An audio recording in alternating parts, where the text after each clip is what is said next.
How's it going? How the hell are you? My name is Troy Harrison Chriest. You can just call me THC for short. On today's video, I'm going to break down the specs of the Xbox Scarlett, which launches around holiday of 2020, and realistically predict how much I think it will cost. Leave a like, subscribe, hit that bell icon.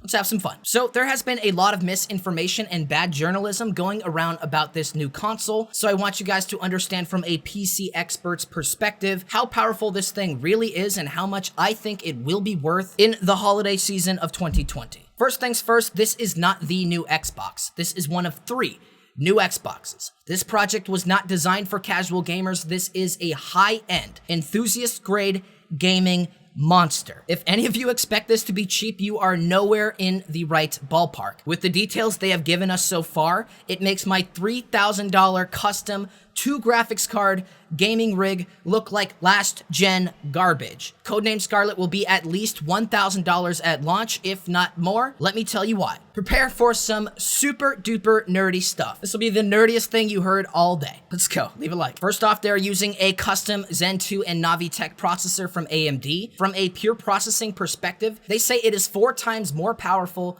than the Xbox One X. Kind of insane. They have yet to release details on the core count or the overall gigahertz speed of the chip, but if we do the math, based on the clock of the Xbox One X's AMD Jaguar chip, which is set to 2.3 gigahertz per second, that would give us an unrealistic clock of 9.2 gigahertz per second. That seems absolutely unlikely, so the way that they would get 4 times the processing power would be by doubling the core speed and then doubling the amount of cores from 8 to 16. A 4.6 gigahertz processor with 16 cores would easily make up that power gap. An equivalent PC processor would be the AMD Ryzen Threadripper 2950X, a 16-core processor with a 4.2 gigahertz base clock. The price of this on the internet goes anywhere from $700 to $800.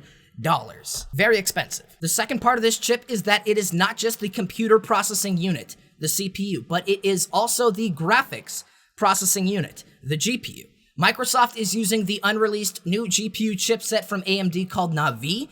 Supposedly, the combination of these technologies will have support for 4K 120 FPS gaming, 8K support as well, also variable refresh rates, and real-time ray tracing.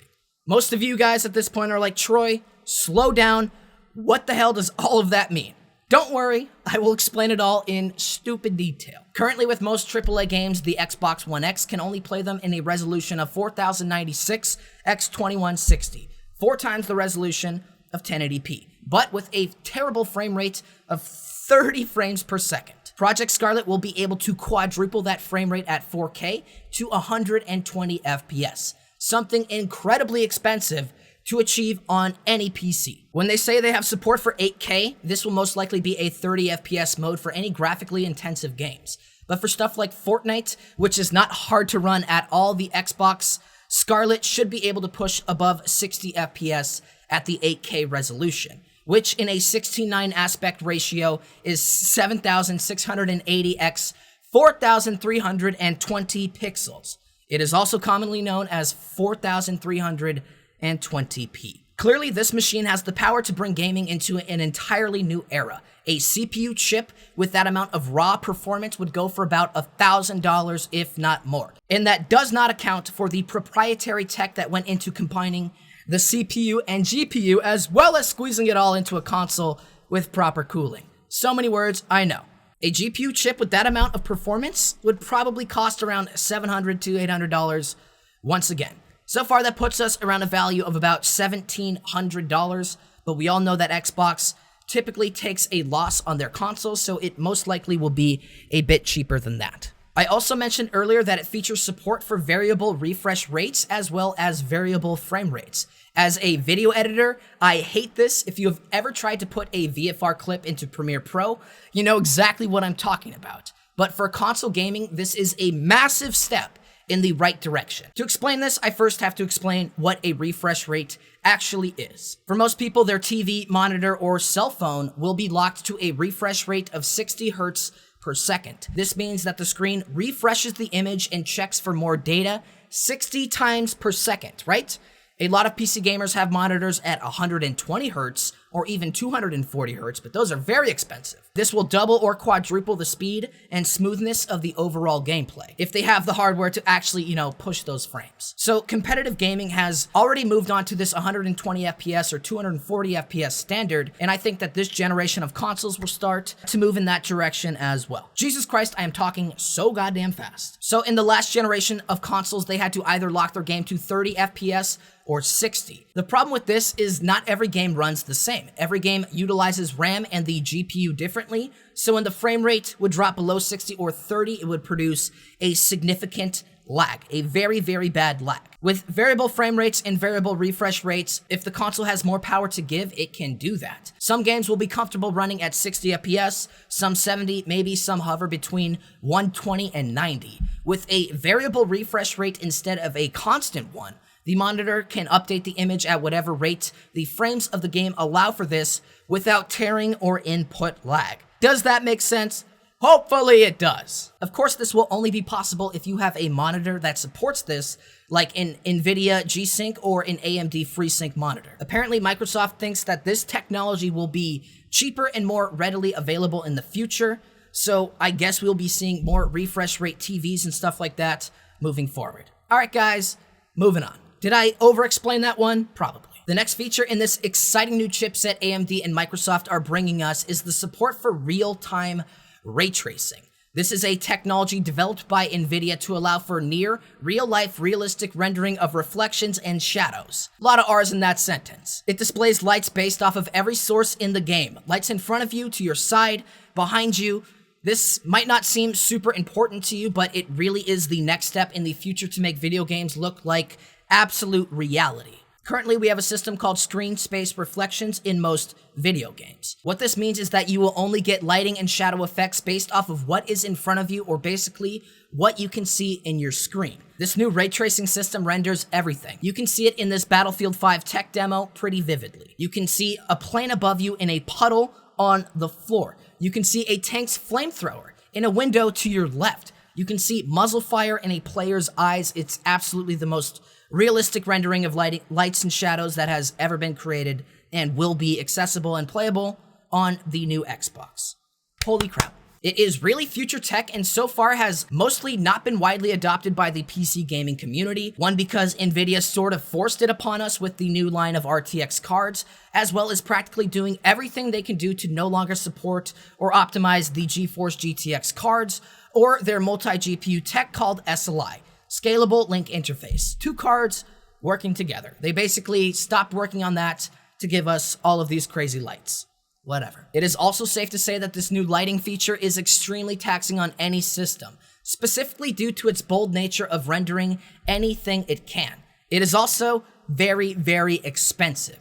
The fact that AMD has built this into one of Microsoft's next-gen consoles is bold and impressive, and hopefully it trickles down into their lower-end models as well. Once again, the Xbox Scarlett will be the high end of 3 new consoles. The next part of this system that Microsoft seems very impressed with is their insane development of the capability and versatility of their SSD.